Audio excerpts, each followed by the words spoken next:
Well, we know there's a river flowing inside all of us, just as there's a river flowing outside of us right here. The bridge between the two rivers, that's the tough one. Language makes the river inside of ourselves visible. All these river stones that have poured and tumbled and rolled, floated and drifted down here have made a journey, just as every word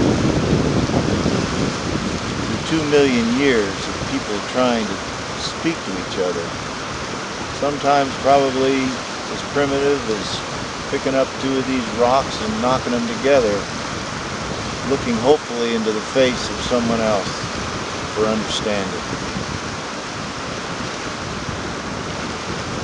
2 million years of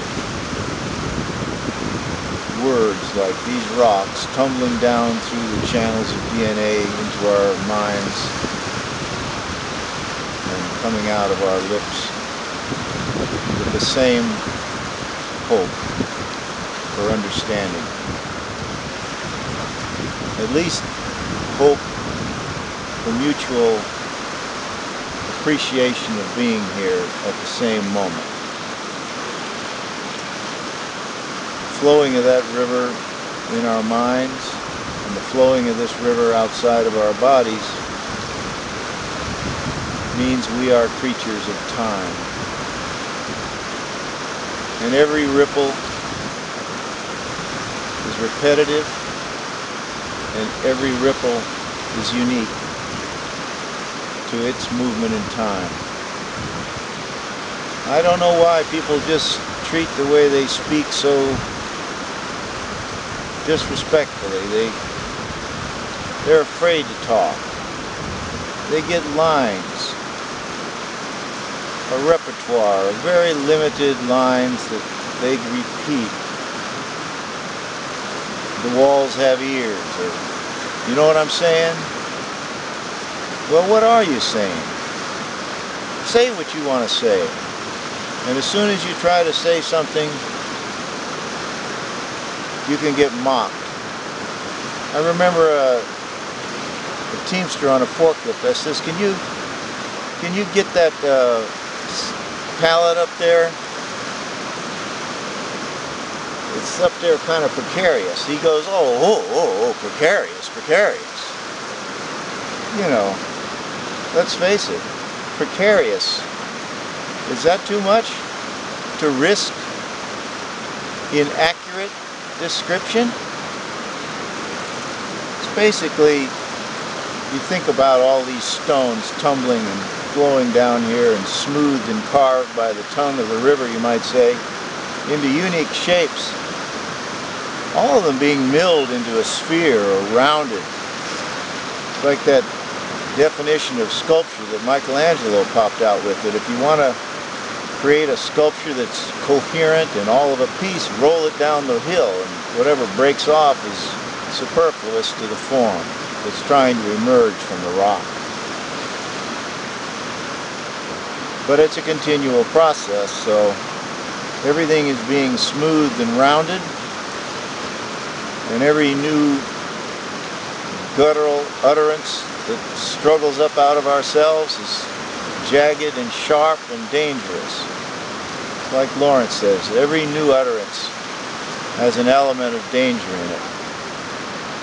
So, you know, we should take this responsibility to speak in a little more serious way. Basically admitting we don't know what we want to say. You know, it's true, writing a poem is a little bit like fishing. You throw the line into the water. Well, the water is the river that language makes visible. What is the line? What do you throw in there? What urge do you throw in there? It's like a prayer. It puts you on your knees. You throw it in there, and what's your worst fear? That river isn't there? That it isn't going to speak to you? That it isn't going to rise to the occasion? Every twinkle on this river right here is a spark from space that's struck in your own veins.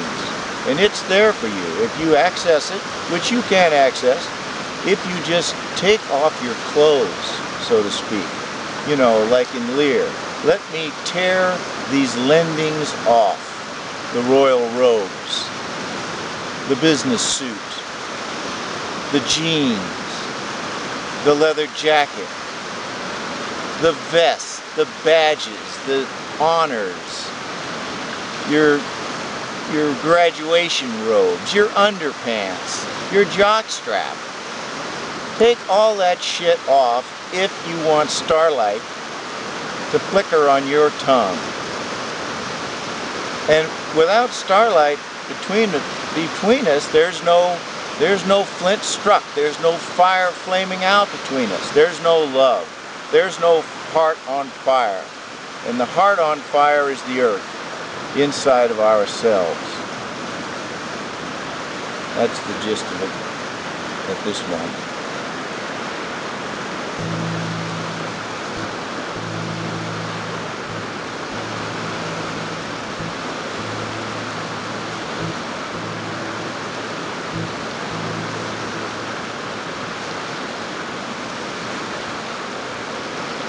You know what I'm saying?